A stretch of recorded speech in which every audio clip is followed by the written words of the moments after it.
हम आपको इजराइल और हमास के बीच हुए इस समझौते के बारे में बताएंगे जो अब अपने अगले चरण में पहुंच गया है। आज रात 9 बजे तक हमास इजराइल के बंधक बनाए गए 236 में से 58 लोगों को रिहा कर चुका है, जबकि इजराइल ने भी अपनी जेलों में बंद हमास के कुल 117 लोगों को रिहा किया है। और इस रिहाई के बाद अब इस समझौते का दूसरा चरण लागू हो गया है।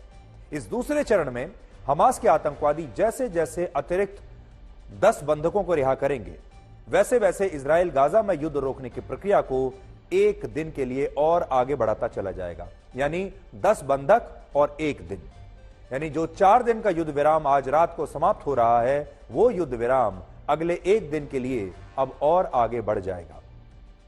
इस समझौते की पहली शर्त यह थी कि इजराइल के 40 बंधकों को छोड़ने पर गाजा में 4 दिन के सीज फायर को लागू किया जाएगा, यानी 10 बंधकों पर एक दिन का सीज फायर। जबकि हमास अब तक इजराइल के 58 बंधकों को रिहा कर चुका है, इसलिए इस हिसाब से इजराइल को अब गाजा में अगले 2 और दिन सीज फायर को लागू रखना होगा और यह प्रक्रिया इसी तरह से चलती रहेगी। इस समझौते में मध्यस्थ की भूमिका निभाने वाले कतर ने कहा है कि उसे उम्मीद है कि गाजा में लागू हुए युद्ध विराम के बाद अब इस यथास्थिति को ऐसे ही बरकरार रखा जाएगा और यह युद्ध बंधकों की रिहाई के साथ ही अब समाप्त हो जाएगा। यानी हमास तो एक आतंकवादी संगठन के रूप में ऐसे ही जीवित रहेगा। हालांकि ज्यादातर देश उसे आज आतंकवादी मानते नहीं है, लेकिन हमास और इजराइल के बीच शुरू हुआ यह युद्ध अब अनिश्चित काल के लिए समाप्त हो जाएगा और यह हमास के लिए एक बहुत बड़ी जीत होगी, क्योंकि इसमें हमास अपने 150 लोगों को इजराइल की जेलों से रिहा कराने में कामयाब होगा। अब आप यह देखिए कि कलयुग के इस दौर में बुराई पर अच्छाई की जीत क्यों नहीं होती, बल्कि अब बुराई अच्छाई के साथ समझौता कर लेती है और बुराई का कोई अंत होता ही नहीं है। अगर आप देखेंगे कि पहले के जमाने में अच्छाई और बुराई के बीच एक निर्णायक युद्ध होता था, और हमारे भी भारत में अगर आप देखेंगे, और ज्यादातर जो त्योहार भी हैं वो इसीलिए मनाए जाते हैं क्योंकि बुराई पर अच्छाई की जीत होती है। हमास के जिन आतंकवादियों ने 7 अक्टूबर को इजराइल पर अब तक का सबसे बड़ा आतंकवादी हमला किया था और इन हमलों में इजराइल के 1200 नागरिकों की हत्या कर दी थी, लेकिन उस हमले के बाद हमास अब भी एक संगठन के रूप में जीवित है।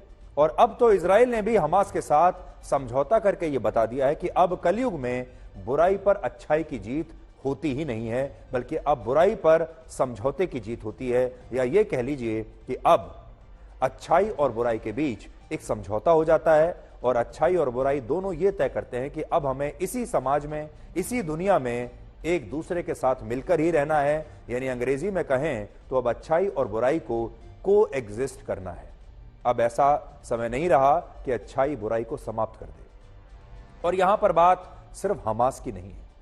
वर्ष 2011 में याद कीजिए, जब अलकायदा ने अमेरिका पर 9/11 का इतना बड़ा आतंकवादी हमला किया था, तब अमेरिका ने अलकायदा को जड़ से समाप्त करने की कस्में खाई थी और इसके लिए 20 वर्षों तक अमेरिका की सेना ने अफगानिस्तान में अलकायदा और तालिबान से जंग लड़ी। लेकिन यह जंग भी एक समझौते के साथ 2021 में समाप्त हो गई। यानी अमेरिका ने भी समझौता ही किया था, तालिबान के साथ समझौता किया, और आज अलकायदा और तालिबान दोनों ही सक्रिय हैं। बल्कि तालिबान तो अफगानिस्तान में सरकार चला रहा है और अलकायदा भी कई देशों में सक्रिय है, अलकायदा भी समाप्त नहीं हुआ। आज तालिबान अफगानिस्तान में सरकार चलाता है और अलकायदा दुनिया के 15 से ज्यादा देशों में सक्रिय है और अब भी आतंकवादी हमलों को लगातार वो अंजाम देता रहता है। इसी तरह वर्ष 2008 में मुंबई में 26/11 का हमला कराने वाला आतंकवादी संगठन लश्कर-ए-तैयबा अब भी पाकिस्तान और अफगानिस्तान में सक्रिय है। मुंबई में हुए इस हमले को आज 15 वर्ष बीत चुके हैं, लेकिन इन 15 वर्षों में न तो लश्कर-ए-तैयबा समाप्त हुआ और न ही इसके चीफ हाफिज सईद का कोई भी कुछ बिगाड़ पाया।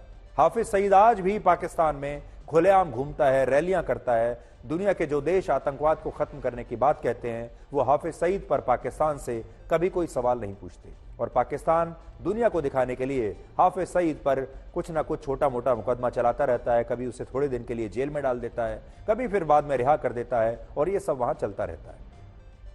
जैशे मोहम्मद का भी वही हाल है, और आज भी आतंकवादी संगठन भारत में आतंकवादी हमले कर रहे हैं। हमारे सैनिकों को आज भी ये लगातार परेशान करते रहते हैं। हमारे सैनिक वीर गति को प्राप्त होते रहते हैं। इसी तरह की कहानी आईएसआईएस और हिजबुल्लाह जैसे आतंकवादी संगठनों की भी है।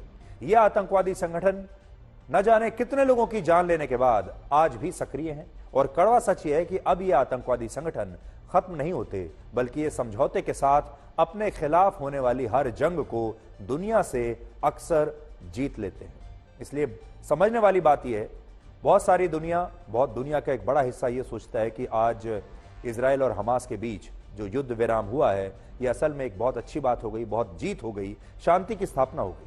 ये बात सही है कि शांति की स्थापना तो हुई है, यह भी बात सही है कि अब बहुत सारे मासूम लोगों की जान बच जाएगी, लेकिन यह भी सही है कि आखिर समझौता ही करना पड़ा।